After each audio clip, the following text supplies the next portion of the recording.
Good morning, class. Hope you're doing well. This is going to consist of your Chapter 17 lecture, and it's pretty short, so it's pretty nice. It is also going to be our last lecture of marketing, so you have that to look forward to as well. We're going to jump right into it, though.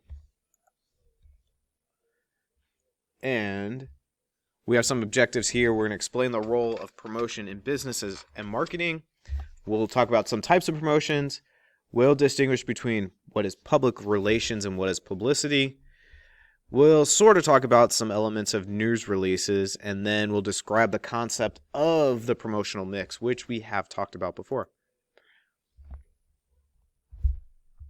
So the main idea is that promotions are a mix of different things, and in this sentence, they're saying personal selling, advertising, direct marketing, sales promotion, public relations make up the promotional mix. And this chapter dives into bits and pieces of that. And if you guys remember, promotion are one of our 4 P's that we talk about in marketing in general. Now, here is the vocab, and it is a lot.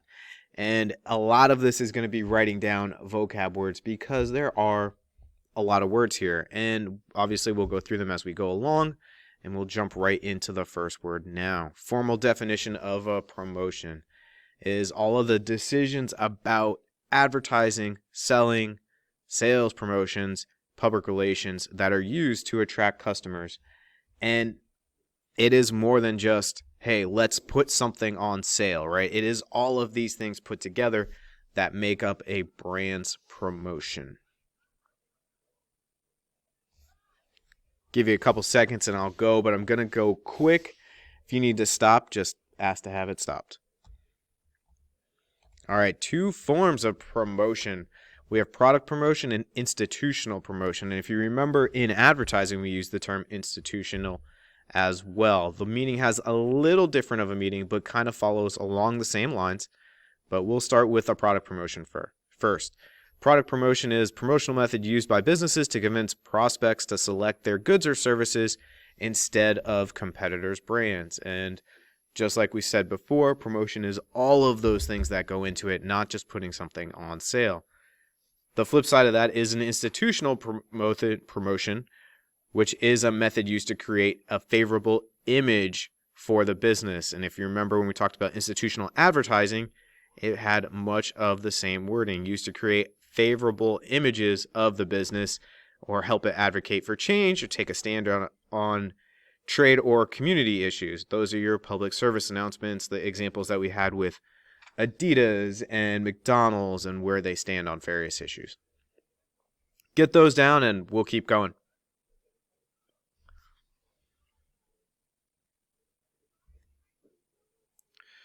So breaking those down a little bit further, product promotion consists of personal selling, advertising, sales promotions, putting something on sale, and direct marketing. Institutional promotion consists of public relations, company's website, community involvement, and charity involvement. And now we're going to break down some of those promotional mix methods. So first definition is the promotional mix, and it's the cost-effective combination of advertising, selling, sales promotion, direct marketing, and public relations strategies used to reach company goals. So we'll take that and we'll break our first one down, which is advertising. I'll give you a couple more seconds to do that or write that down.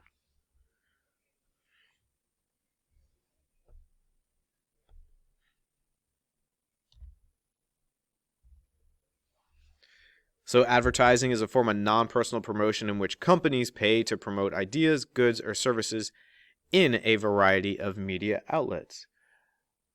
And that is what we've gone over in this past chapter. Chapter 19 was all about advertising and media rates. And advertising is that just broad-based mass media, exactly what we spent the past chapter on. Trying to get our image out there and get people to leave the competition if they're at competition or buy from us first.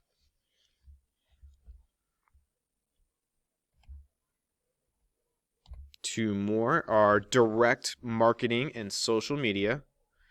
And direct marketing is advertising that sends a promotional message to a targeted group of prospects and customers rather than to a mass market. And some examples might be mail, e-marketing, telemarketing, social media.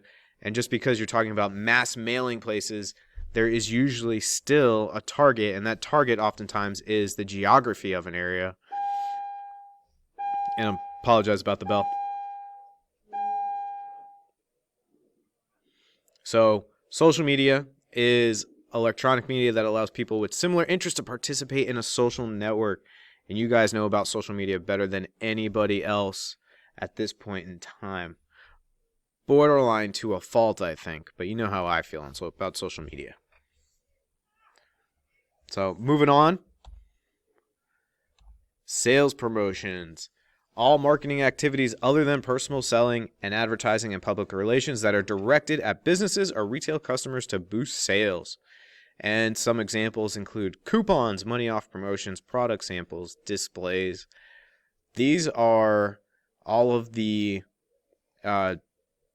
items you see on sale or the ways they're put on sale, whether it's in a supermarket, in Kohl's, Walmart, all of those 2 for $5s, rollback pricing, all of those are different sales promotion strategies.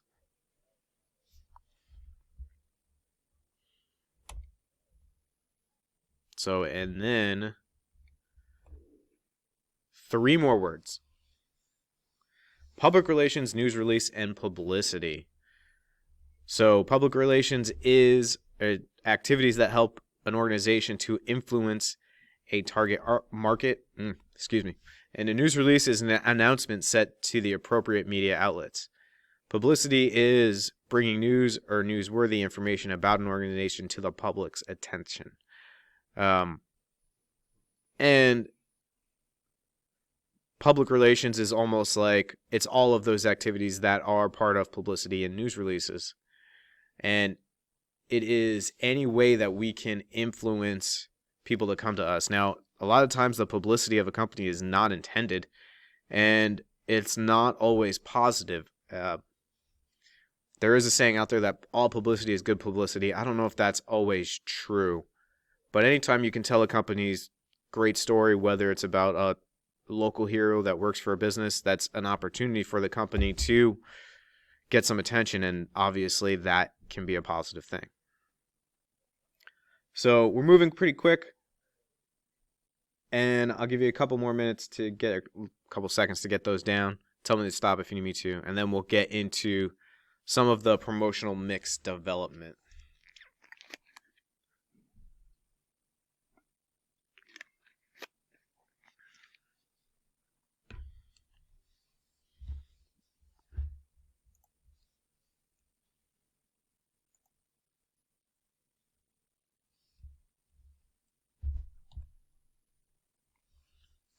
So this is the 6 steps you have, and I've actually printed this out for you so you have it.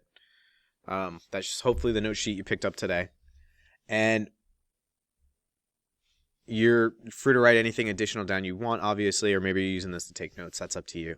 But this is the development, or the 6 steps used to help develop the promotional mix of a product or service. And it starts at the top with identifying the target market. And I don't think that comes as any surprise to you guys, as we have talked about target markets thoroughly in this class. Businesses must identify its targeted customers to design the best message and the best way to reach them. And we used more recently different social media platforms to try and target certain products to certain people. And you guys told me over and over again how Facebook is full of old people. And that's probably an accurate statement. So then you're going to establish objectives, and the promotional mix must have an objective to accomplish, such as creating brand awareness, introduce a new product, build an image, generate more sales. And whenever we write objectives, we tend to want to put hard factual numbers on them. That might be increase sales to 1,000 units, hypothetically. Could be an objective that we have.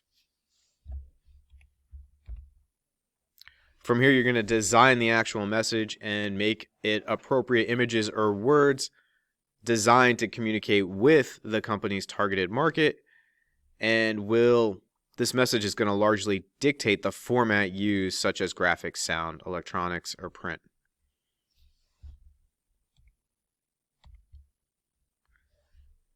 Excuse me.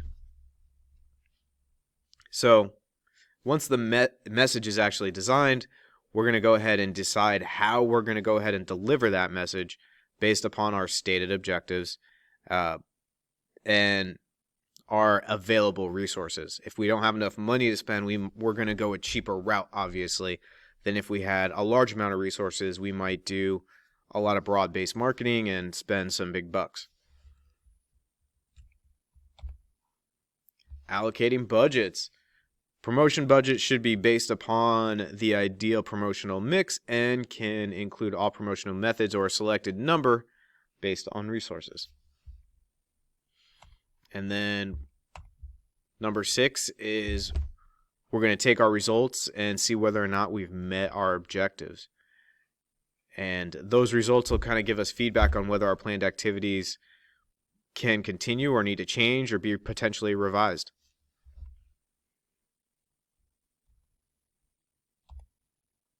And that is the end of section 1. And I will stop it here. Oh, what's this? Yeah, let's do section number 2. It's pretty short also, so it won't take long. I think it's actually shorter than the first section, so we'll jump right into it. But we have 2 main objectives here. We're going to define what a sales promotion is and explain the use of tie-ins, trade sales, and loyalty marketing programs.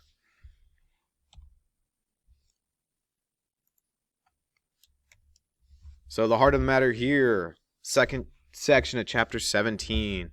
There's different techniques involved in promotion, and they're pretty much all designed to do 2 primary things, and that is to increase sales and or inform customers about the product or the service that the company offers. So vocabulary, there is a good amount of vocabulary again, but it'll go pretty quick. And most of those words you guys actually know. So sales promotion is what we're talking about, and it breaks down into 2 different ways: trade promotions and consumer promotions. And we'll get some of these definitions on the next slide, but trade promotions include allowances, advertising quotas, sales force promotions, and trade shows.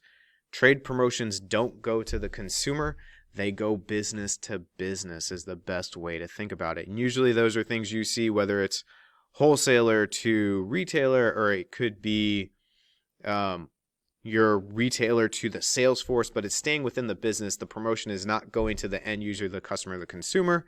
Consumer promotions, however, include coupons, premiums, deals, incentive samples, my favorite at Costco, tie-ins, cross-selling, sponsorships, product placements, loyalty programs, and then displays. So formal definition of sales promotions: supported by advertising activities that include trade promotions and consumer promotions. And the one thing to understand here is that trade promotions and customer promotions can oftentimes tie together. So formal definition of sales promotions: so all the marketing activities other than personal selling, advertising, and public relations that are directed at businesses or retail customers to boost sales.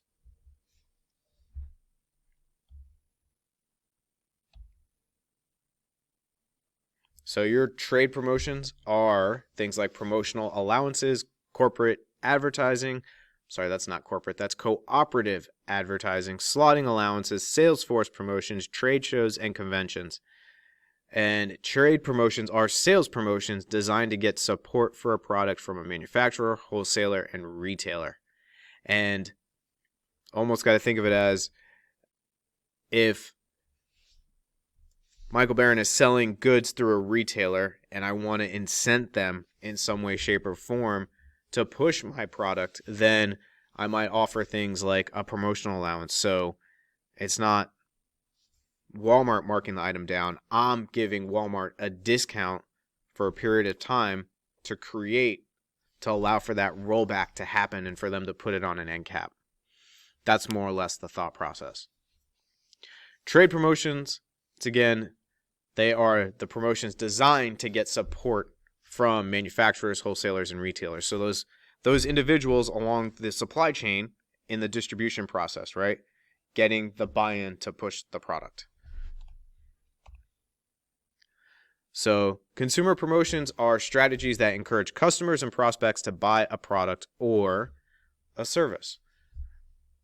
And those are what we usually see face-to-face. And some examples are coupons, premiums, deals, or price packs. And I'll get example of a premium in a second. But a coupon is obviously a certificate that entitles a customer to a discount on a good or a service, right? And then a premium is a low-cost item given to consumers at a discount or for free. And then deals or price packs, you might have things like 2-for-1s, or sometimes you have special packages come in where 2 items are, grouped together in order to raise the price, but then give the consumer some form of value. So we'll go over premiums next, and I have a couple of examples of those. So premiums include factory packs, which are free gifts placed in product packages, and that might be something like an add-on. If you buy this, it comes with that. Another one it says traffic builders, and they are low-cost premiums given away at special events. So whether that's your trade show, your things like pens, your specialty marketing items. Coupon plans are ongoing programs offering premiums in exchange for labels or coupons from a product. Turn in X number of UPCs, send them in, and we'll send you something back. It's like the old cereal box promotions. So those are 3 examples of premiums. And now we'll go consumer promotions. Incentive is a higher price product award or gift card that is earned and given away through contests, sweepstakes, special offers, and rebates. These are 3 more examples of consumer promotions, and you kind of see product samples are obviously what we get at Costco. Granted, I don't think they're giving them out right now. And then sponsorships are exactly the way it sounds. Anytime a sponsor is brought into a tie-in to help create a promotion, can be an advertising technique, obviously, as well, and so on and so forth. Coming to the end soon. All right, a promotional tie-in and a loyalty marketing program. So promotional tie-ins are activities that involve sales promotions between one or more retailers or manufacturers. They also call cross-promotion or cross-selling. They might have different items that tie together. You might have things like McDonald's and Monopoly. Those are different promotional tie-ins. A loyalty marketing program is rewards customers for being repeat customers or repeat consumers and making frequent purchases. Frequent flyer miles are an easy example. Starbucks rewards points, things like that. Product placement is a way of, hey, maybe we'll put this on sale. If we put it on the end cap, it's usually seen in supermarkets more than anything else now, because most other retail is kind of going by the wayside. But you're still seeing companies vie for different placements in things like convenience stores and supermarkets.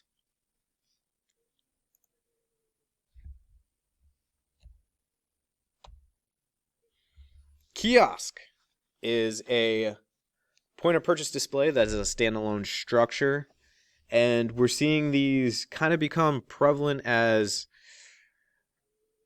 people don't really want to be in the fast food business working their whole life, so it's harder and harder to get people to work for fast food. But the point of, I guess, working in a fast food environment is that that person working the cash register is paid minimum wage for a short period of time. They move out of that job and into another job in their life, and the food is cheap. Therefore, they need someone that works for cheap, right, in order for that whole business to make sense. But we're starting to see more of that not working and we'll probably see more and more kiosks go in place of where someone used to work the cash register. Not that there's anything wrong with that. That's just the movement of of the fast food industry and technology. And you see things like Redbox was popular for a period of time with DVDs, kind of less relevant now, as I think most people are buying their movies, if they get movies, just straight on TV. So before going any farther, it's a good place to stop the video and see if the class can come up with an example of all of these and talk about them or provide some examples. Pause the video here, and then I'll throw some of the answers up here, and you guys can make sure you understand each of them. Ask questions if you have them.